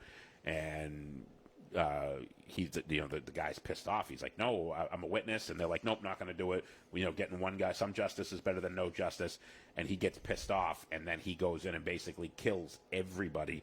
The prosecutor, the judge, everyone that had anything to do with the case. The stenographer? He murders, yes. Yeah, he murders everyone that had anything to do with the case. The guy in the front with the boop boop and the metal detector? Everybody. Oh, man. Everybody. That's disheartening. And he does it from his prison cell. So I'm telling you, it's one of those movies, you absolutely have to watch it. It's absolutely. The proverbial jizz in the face. Yes, exactly. But Wow. from the prison cell, and he murders everybody. And he's slowly building up to murdering Jamie Foxx's character, who's the prosecutor. And Someone has to. He's like the last guy that he's going to kill. And Jamie Lee Foxx ends up outsmarting Jamie Lee Foxx. Jamie Lee Foxx. Jim Carrey. Jamie Foxx ends up outsmarting See, him Thomas at the Howell end. gets murdered at the end of this movie. I think his career got murdered in Soul Man. But great fucking movie. You have to see it. I'll watch Tombstone if you'll watch Law Abiding Citizen. Deal. I think that's a fair trade. Deal? Yes. Or no deal? Yep, no doubt about it. Excellent. All right, what do we got here? Karina, Law Abiding Citizen, great movie. Ma's favorite movie is Dodgeball. Oh my! Talk about another terrible fucking movie. Is that a Sandler? Another Ben Stiller. Stiller? Ugh. Another Ben Stiller movie. If you could dodge a wrench, you could dodge a ball. Awful, stupid, dumb. Never. He must have owed somebody something. I've tried watching the movie a few times, and it's fucking awful. Of all the things you could make, like shit you did in elementary school. Yep. That's Rodney. Do you eat pineapple? I'm not sure where that reference comes from. I don't either, but I know I put it on pizza, and you can come to Norton Street and fight me. Yeah, love pineapple does on not pizza. belong on pizza. Yes, it does. No, it does not.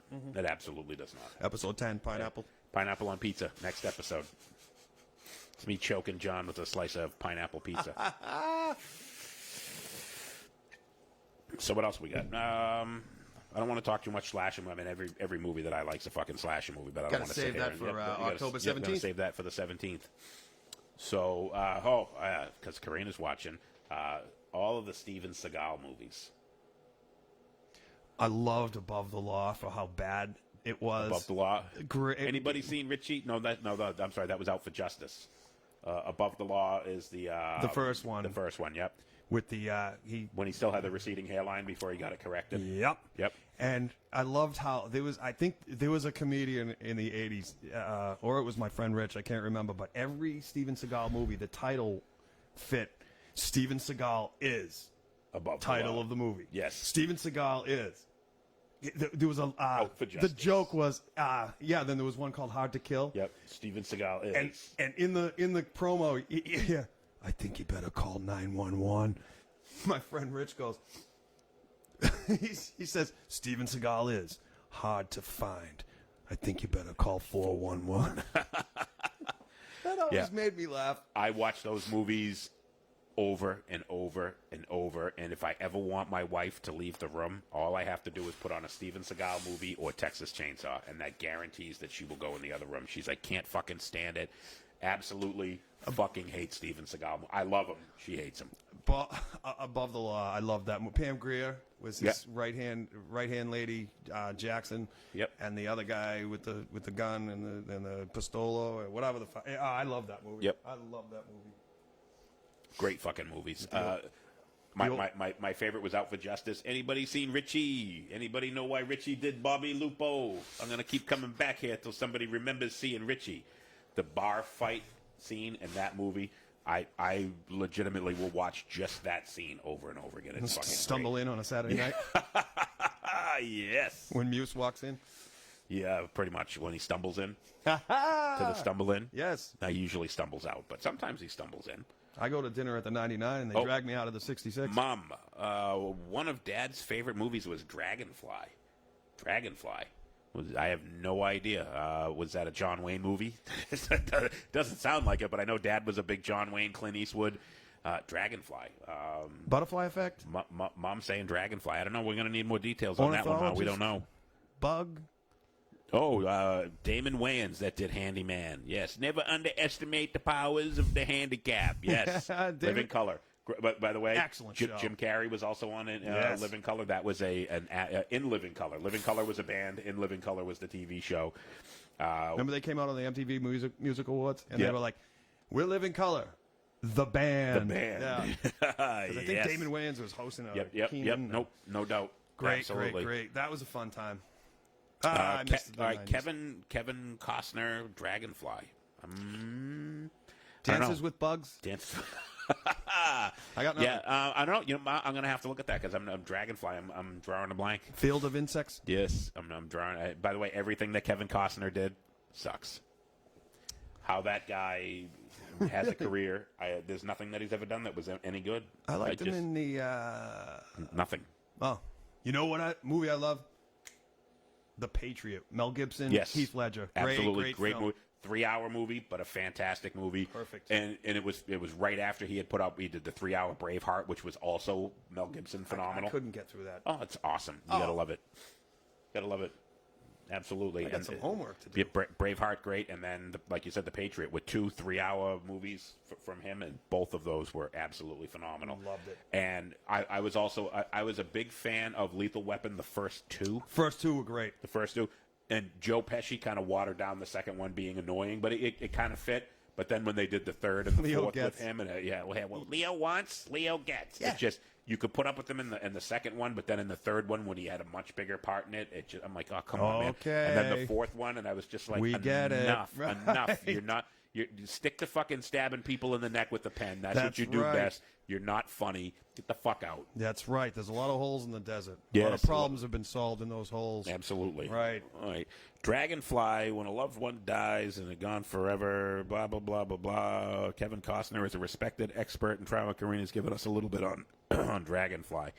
So Dragonfly, when a loved one dies, they're gone forever. As head of the emergency services for Chicago Memorial Hospital, Dr. Joe Darrow, Kevin Costner, is a respected expert in trauma and triage, but his professional knowledge provides little comfort when tragedy claims the life of his wife. A doctor herself, Emily Darrow, Susanna Thompson, was on a medical mercy mission when she died in a bus accident in a remote mountain road in Venezuela. All right, I've never seen that one, so... And everyone on the plane gets saved, and he lands it perfectly, and everything's fun, and nothing is ruined. Nope, wrong movie. Oh. Another 3-hour fucking epic fucking movie, Gladiator. Russell Crowe.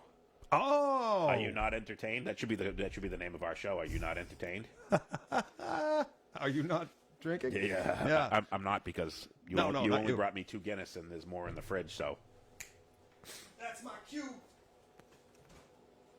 Gladiator was a great movie. There is actually a scene in there where the I don't know what it's called, but the trolley there that's towed by the horses. What are those things called? Oh, yeah, the gladiator buses. Yep, and so they're in it in one scene. It flips over, and if you watch closely, you can actually see the big mechanical device that's underneath the thing that flips it over. It's one of the biggest movie mistakes. And also in that same movie, you can see an airplane in the background in one of the scenes. So apparently, in ancient Rome with the gladiators, there were airplanes. No shit. You could see an airplane in the background in one of the scenes, but. Great movie, awesome flick, but it's one of those where if you ever go to moviemistakes.com, if you want to find a ton of mistakes in your favorite movies, they will point out every mistake that's ever been made in a movie. Like Back to the Future, when he comes out with the giant speaker and the guitar, the Gibson guitar that he's using was not introduced for like 5 years after when it was supposed to be. So there's a lot of stuff like that, but Gladiator's one of those ones. Great movie, not down talking it. It's an awesome fucking movie. It's a long movie. But it's one of those ones that's on moviemistakes.com that has tons of mistakes. And thank you for the beer. Aroma. Climb and maintain XVI. All right, what do we got here? Roman numerals, folks. I'm running out of material. L.A. Confidential with Russell Crowe. I've never seen it. I'm sure that you've seen it because I haven't. Yeah. I don't talk about it because it's confidential. We'll talk about Good film. Was it Kim Basinger? Yep, and Russell Crowe. Yep, and Russell Crowe. And he was also in Gladiator. Yes, he was. Yeah. So that's where we were going. And Kim Basinger was also in some other movies. So, yeah, that's what I got to say about L.A. Confidential. No, good snapshot of the time, and C. Thomas Howell wasn't in it. All right. Rodney, being a cook for most of his life, his favorite line from Casino was when he was talking about the blueberries in the muffin. Why is there a lot of, come on, you've seen Casino, when he's like, this muffin's full of blueberries, I got no blueberries in my muffin, same amount of blueberries, every muffin. Make it happen. He was a man. What are you, out of your mind? Sam James Conner. Yeah, absolutely. Yep. Sam Ace. Sam Rothstein. That was his name in the movie, anyways. I know he was based off of another character. Yeah. That was. I loved that movie. I didn't care for Sharon Stone's scenes in them. I mean, she's a great actress, but for some reason she dragged me. Like every time she'd come, I'd be like, all right, I don't like this woman. Get her out of here. She was annoying as hell. And did you know that Sharon Stone was in an Arnold Schwarzenegger movie? She's in Total Recall. She plays his wife. I saw that in the theater. I wanted a total refund. Yeah, total refund. Another movie that was remade that should have never have been remade. Right. But a movie that was remade that was good that it was remade. Have you ever seen Phone Booth? With Colin Farrell. Was that his name? And Dennis Hopper's up in the window, and he's no, like... No, it's Kiefer Sutherland that's in the window. Okay. It's Kiefer Sutherland's in the window, and Colin, is it Colin Farrell? Farrell. Yeah, Colin Farrell is the guy on the phone. Yeah. In New York City. Yeah. That was a remake of an older movie, and that was fantastically done. That's one that I don't get sick of. Dennis Hopper was the speed guy. He was Yep, Dennis Hopper was speed. Yep, Dennis With Hopper the cans was in and the speed. baby carriage. All right. Yep. The bus that couldn't slow down. Yeah, yes, a boring movie. Yeah. All right, so I'm gonna hit on one that I don't like that everybody does. I just like those old GM fishbowl buses. Those are pretty awesome. I'm gonna hit on a movie that everyone that I know loves and I hate, and that's all 3 John Wick movies. Just terrible. Yeah, that's enough. That's enough. No, that's enough. That's all we got to say about that. I loved the Chevelle. I loved his dog. Yep. Not a fan of the movies. Don't like them. I've watched the first one like 3 times because it's one of those movies. Like I said, if I don't like it the first time, I'll give it a second shot. And everyone's like, "Oh, how can you not like John Wick?" I watched it the second time. I liked it less. I watched it the third time, and I'm like, I can kind of almost watch it, but it's just all the fight scenes are like wicked choreographed. It's like one of those things when they're fighting where it's like, stop. Like they're fucking dancing, and I'm just like, nah, I don't like it. I'm not a big fan. It was kind of like the Transporter movies were the same thing, where all the fight scenes were so ridiculously choreographed. I couldn't get into it. But the Transporter movies, I've seen all 3 that have Jason Statham, and I guess there's 2 that don't have Jason Statham in it. But the 3 that he was in, I could watch, but the 2 that he wasn't in, I couldn't watch. But not a John Wick fan. I haven't watched the third, but the first one, 3 times through it, and the third time I'm like, all right, I guess. And the second one was like the first one. I couldn't watch it all the way through the first time. I watched the first time, and I'm just like not a fan. Just don't like the fight scenes. Are just too goofy and choreographed, and the whole premise around it with this secret society of all these, hired killers, and it's just I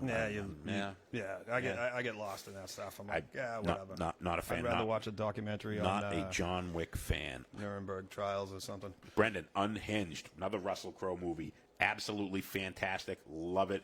That's the one with the road rage where the woman cuts him off in traffic and gets mad at him. Like Falling Down with Michael Douglas? Yeah, another fucking great movie, Falling Down, defense. It's basically kind of like the same thing with Russell Crowe playing some fucking crazy fucking psycho guy that he had just murdered his wife and his wife's new boyfriend, and then just goes on this mad road rage thing and kills all these kind of people. And it's like the story of OJ. Kind of, yeah. Right.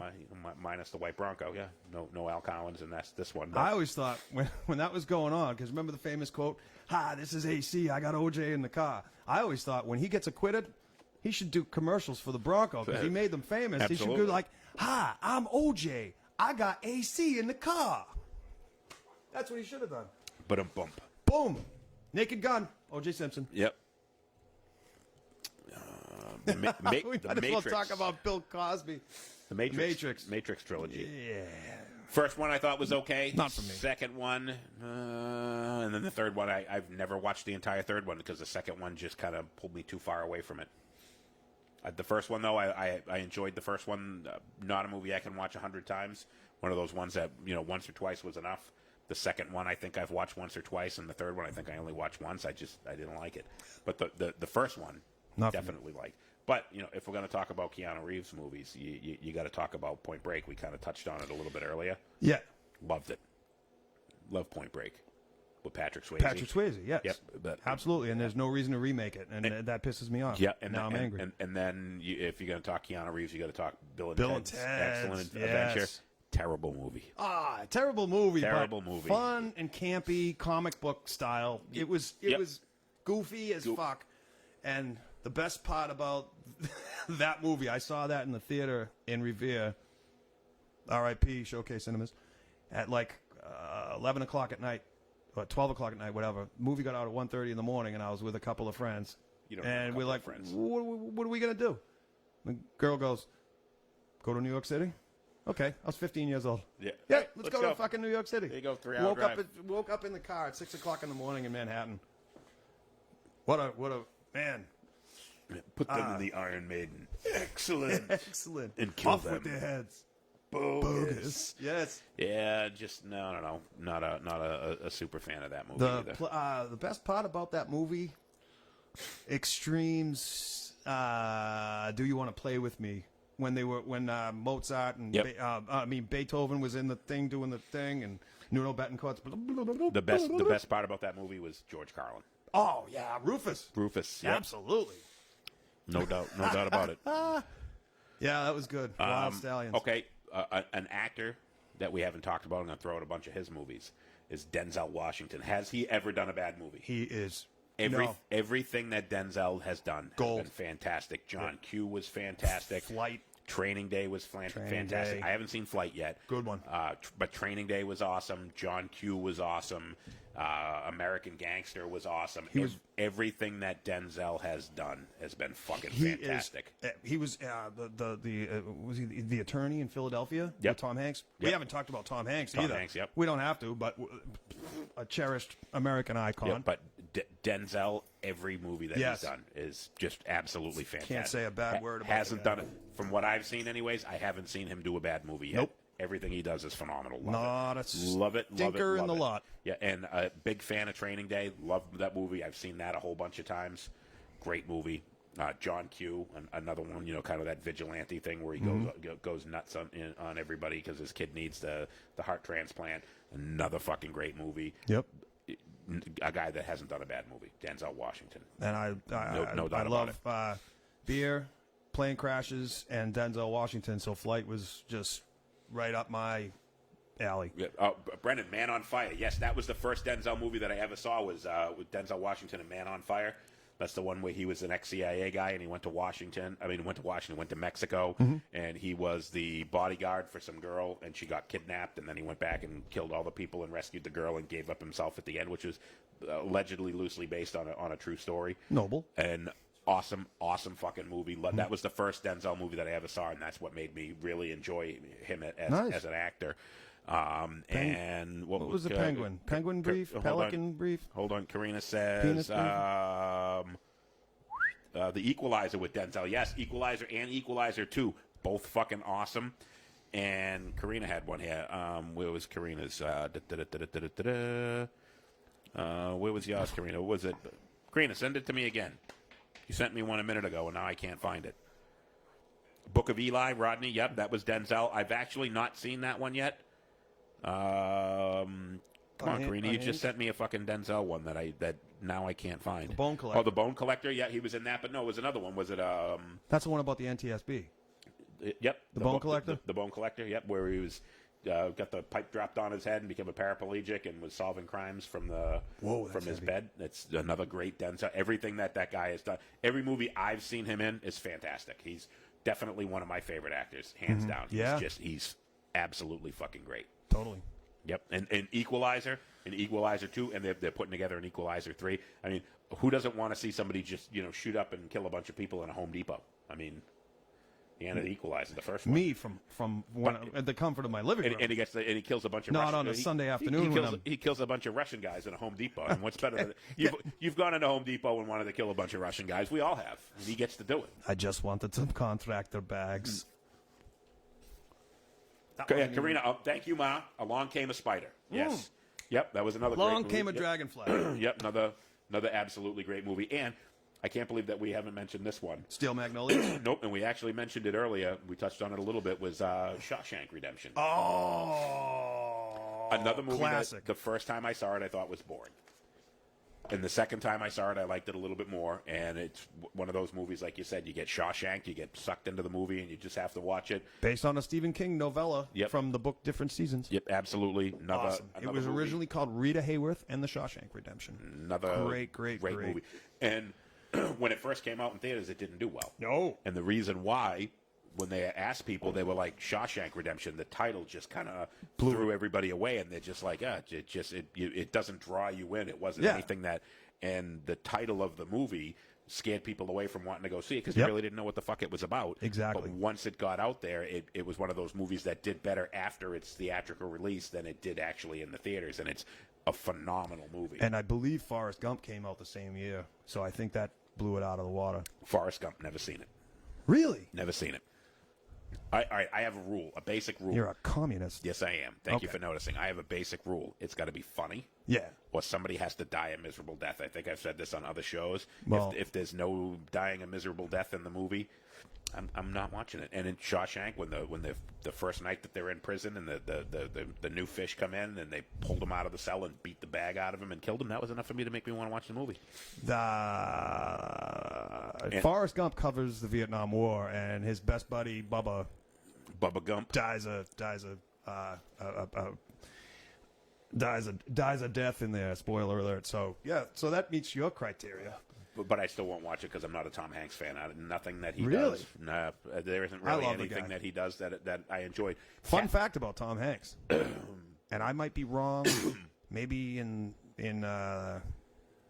Big it doesn't happen, but every film I've seen him in, there's a scene where he's taking a leak. Could be. League of Their Own, Castaway, great movie. Castaway, Love it. the only problem that I had with Castaway, the first 15 minutes of the movie before the plane crash, lots of dialogue, and then you have an hour and a half of nothing. Well, that I believe is the director's bringing you into his fucking solitude. But that, I need dialogue in order to be able to really get drawn into a movie. Besides him yelling help and all those and things, yelling for Wilson, is when he finally makes Wilson, when he cut his hand and made the blood, and because he needed some companionship, because humans are so social creatures. He's trying to make a fire, and he just looks over, and he goes, "You wouldn't happen to have a match on you, would you?" I thought that was great. But I think that's a great movie. it's a great movie. It's a tough watch for me because of the lack of dialogue in the movie. I've watched it a few times. And in fact, I saw that in the theaters. Really? But it was a tough watch for me because it's an hour and a half with no dialogue. And Kevin Costner doesn't shoot anybody. No, or whatever the fuck your criteria is. If to Kevin watch a movie. Costner would shoot himself in a movie, I'd probably watch it. The Bourne Exit. Yes. All right, what do we got here? Bosom Buddies. Yep, that was a classic. That was Tom Hanks. That was a TV show. Doing the Tom dishes. Hanks, Angels and Demons. That's one from my mom. That's one I haven't seen. Is that part 2 of the Da Vinci Code? I think so. Yes. All right. Yep. Great call. Yep. Da Nope. Vinci Code, great movie. Yep. One that I have not seen. Catch Me If You Can. Denzel and Fallen. Avatar. Mom, I mentioned an Avatar. Yeah. You know what? I've never seen that. I will tell you a funny little quip about Avatar. I don't care for fantasy unless it's made by Jim Henson or The Muppet Show or whatever the frig. I took my kids to see Avatar, and it was a work night. I was tired, whatever. I wasn't looking forward to seeing the film. Mm-hmm. I fucking loved it. It was great. It was really fun and entertaining. Yep. That's my Avatar story. Everyone's blue, and the hero wins in the end.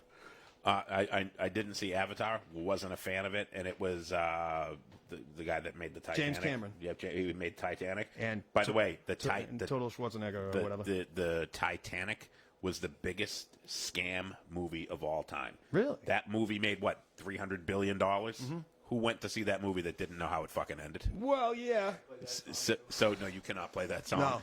So and I know that my hot dogs go on. How do you get $300 bazillion fucking dollars to see a movie that everybody knows? It's the biggest They had to fucking scam throw of a all love time. story in it. Teenage girls loved Leo at the time. And you know what? That's another reason for me not to watch it. Not Kate Leonardo Winslet's DiCaprio. boobs. I'm fine with yeah, but I can Great just fucking, actor. I could just Google fucking her Kate's boobs, and Oh, I don't have Google them all day to. long. I don't have to watch 3 hours of a boat sinking where I already knew what the fuck was going to happen. I didn't need to see it, so it was the biggest scam of all time. I had a It personal- shows you how stupid people are that they made $300 zillion on a fucking movie that you knew the ending to. Well, people, I Boat sinks, by the way. Spoiler alert.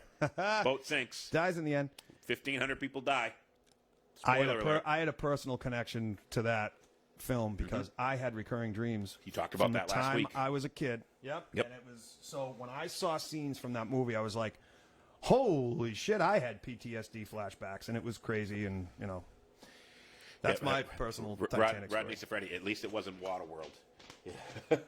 Awful. Kevin Costner? Yeah, Mel Gibson? Who was it? Kevin Costner, one of the biggest busts of all time. Dances with Water. Yeah, Ma said Da Vinci Code and Angels and Demons, both good movies, and those were kind of back to back. Catch Me If You Can. Leo and Tom Hanks. Bob, what movie do I have to watch? Bob Latendra says, gotta watch it. Yeah, no idea. I don't know what he's talking about. Brendan, the Marvel movies. Are you ready for this? The best Marvels. All right, ready? But I'm gonna make this nice and simple. The best Marvel movie was Punisher Warzone, and fuck anyone that disagrees. More people get killed in the first 5 minutes of Punisher Warzone than in any other Marvel movie ever. I know people hate the Punisher movies. It was wicked campy, it was wicked cartoony, and wicked comic booky. The Punisher It was my very dad. goofy. I loved the first Punisher movie that they ever made back in the 80s with Dolph Lundgren was stupid.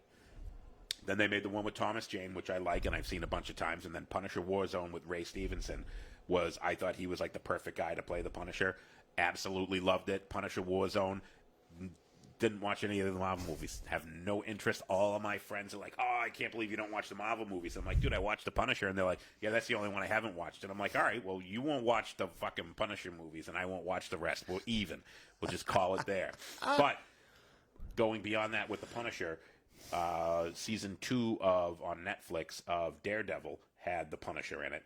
And that was played by John Bernthal, who was also in the first 2 or 3 seasons of The Walking Dead, and he plays the perfect Punisher. Him and Ray Stevenson, both great guys to play him. I watched most of the Netflix series with the Punisher, absolutely loved it, was disappointed that they ended up getting rid of it, but was a huge fan. But I never watched any of the Marvel movies. I wasn't a fan. Nah, I'm not a fan. Yeah, nope, definitely not. I don't do that. I like real stuff. I like dinosaurs and No, Bob, by the way, chicken fingers. Bob Latendra's telling me I got to watch Forrest Gump. No thanks, dude. I'd rather drink bleach. I'm not watching it. Well, you can do that and then watch Forrest Gump. There you go. It'll be the last movie. You'll watch it for the rest of your life. Star Wars. Ooh, here's a good one. Brendan. All right, so the original 3, 4, 5, and 6. A New Hope. The Phantom Menace? No, that was one of the terrible movies. I know. The first one. A New Hope. Empire Strikes Back and Return of the Jedi. And Return of the Jedi, also known as Muppets in Space. Love those 3. Those were good. And I won't watch it. I watched when Disney got a hold of it and they did the 1, 2, and 3. Jar Jar Binks makes me want to fucking stab forks into my eyes. Yep. Couldn't stand it. Nope. And I know everybody's saying that The Last Jedi was really good. And then the other one, there was another one that they did. Rogue One was supposed to be really good, but they absolutely ruined it for me with 1, 2, and 3 when they put those out. I thought Lando Calrissian was pushing it. I was like, hey, guys. A black guy in space? Get the fuck out of here. What's up with that? You know, now, if Lando Calrissian had been played by either C. Thomas Howell? No. if it was either Morgan Freeman or Denzel Washington, then I would have lived with it. But I'm out with all that. 4, 5, and 6 I thought were great. Yep. I haven't seen most. I watched 1, 2, and 3. Was not a fan. I watched.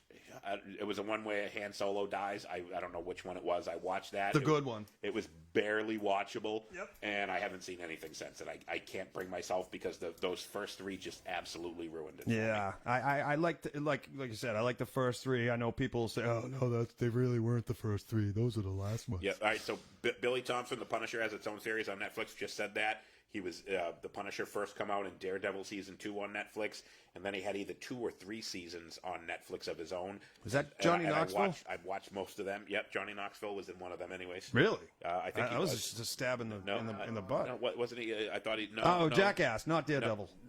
Yeah. Super Dave Osborne. Sorry, no, I'm thinking of something else. All right. Yeah, no. Johnny Nashville. But, John Bernthal was great in that movie with Brad Pitt. Movie called Fury. I don't know that I've seen that. I saw that recently. That's a good. That I don't remember it, but I know I saw it. Somebody told me I saw it. It's about what? A tank. Yep, haven't seen it. All right. Oh yeah. All right. Oh yes, Bob, yes. Bob Latendra says Gary Oldman movies. Any Gary Oldman movies? Sid and Nancy. I don't know who I don't know who Gary Oldman Played is. Sid Vicious and Sid and Nancy. Didn't see it. Oh, he is. True Romance. Gary Oldman Okay, I've seen True is Romance. younger than Gary Newman. Isn't that weird? No, he was. He was Interview with the Vampire. I did not know that. When I've never seen Interview with the Vampire. I didn't either, but he was. Oh, his Interview with Sid and Nancy on the BBC. No, Gary Oldman. He played Sid Vicious. Breakout role for him. Rexel in True Romance, which is absolutely phenomenal. He was Commissioner Gordon in one of the Batmans. Okay, two of the Batmans. All right, so I do Three know of who the he is. Batmans, yeah. The only Batman movie, by the way, we'll talk about Batman movies. He played Dracula. The only Batman movie that I ever saw was the one with Bane, and I love the character of Bane. I actually dressed up for him as Halloween one day. Yes. Yeah. And, okay, so that's Gary Oldman. Yep. So I'm not a huge fan. I don't really know a whole lot about him, but Watch Sid and Nancy. Great fucking movie. With the dude that's reading the Braille. that's Book of Eli. Yep. All right. By the way, people that can't hear the guy talking off camera is Billy Thompson. He came in here watching the show live from Transgression Studios. You know, he's got a face made for radio, so we kind of, he's off over in the there. background here, kind of offering Scariest, his, huh? Scariest thing to read in Braille, by the way. Do not touch. Did Gary Oldman was in Hannibal? Mm-hmm. Yes, he was. Okay. Yeah. He you know what? He's probably one of those guys that if I saw his face, I would probably know him from a bunch of movies. Great but just character actor. Don't Yep. know who he is. He's awesome. All right, so we're like We haven't talked about Daniel Day-Lewis. who? Yep. Anyway, that was movies, folks. Yeah. There will be blood. So And Gangs of New York. Billy the Butcher. Who is this that sits under my knife? So we're like an hour and 40 in. I think we're good for the day. I think we got enough Holy. movies, enough movie shows here. Yeah. So I gotta piss. What are we gonna talk about next week? I mean, you made it through a whole episode without having to go and pee. Imagine that. Your little hamster bladder survived the fucking show. Squirrel bladder. Squirrel bladder. There you go. So what are we gonna talk about next week? We're going to talk about what we talked about this week. All right. Yeah. You know what? You know what I think we should do next week? Give me something. I think next week we should do a food show next week. We can either do roast beef sandwiches. We can do fucking chicken wings. Yep. So we're gonna do some food next week. Something everybody loves. And we're gonna Food. actually you can join in and you can watch us eat food. We're gonna get a whole bunch of food next week, and I'm gonna get even fatter. We're going to rent a porta potty. Yeah, there you go. I'm gonna have a puke bucket, a porta potty. We're gonna run a catheter. Yeah. Oh, We'll be good to go. Absolutely. We're going to have the prices right. But we're gonna have to get some Depends for you, so you don't have to run to the little boys' room every 5 minutes. The little squirrel's room. There you go. All right, so so next week we're gonna do some food. All right. Hey, eat something, and we appreciate everybody joining us as always. Moose and Squirrel. Moose and Squirrel, share it with your friends. Yep, absolutely. We're getting our viewership up there every week. We appreciate everybody fucking joining us, especially the people from Sweden, all our international fans. We love you guys. Thank Canada. you for joining. Spread the word. Newfoundland. Moose and Squirrel. Hey, appreciate everybody. And blow it out your ass. Last check. Like food from around the world. Yeah, Brendan, we're actually, I'm going to bust out some Sue Stremming next week, so we'll probably do the show outside. Because I'm going to open a can of Sue Stremming next week. So we're just going to bring in all kinds of just absolutely weird shit. And, Russian and German. And we'll just get some weird food. We'll get some, maybe we'll do chicken wings or roast beef sandwiches. Yeah. We'll do something, but we'll do some weird shit too, so I can That'll just be make fun. everybody fucking sick. We're just going to make you all jealous. Moose and Squirrel, appreciate everybody. Thank you very much.